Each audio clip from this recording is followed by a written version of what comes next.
By the way, on the handling parcours in Nardò, in Puglia, in southern Italy, the Bugatti Chiron is 5 seconds faster than so the Bugatti Chiron Sport is 5 seconds faster than the Bugatti Chiron.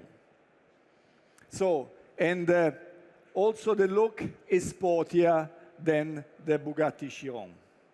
So what is next for Bugatti? Where are we going from here?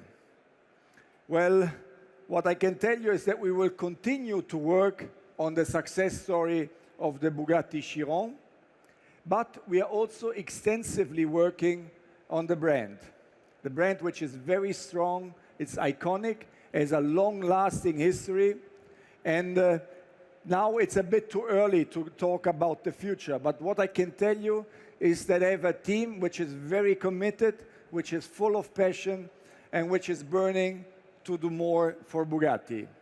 So stay tuned what is coming out of Molsheim. Thank you very much, and vive la marque.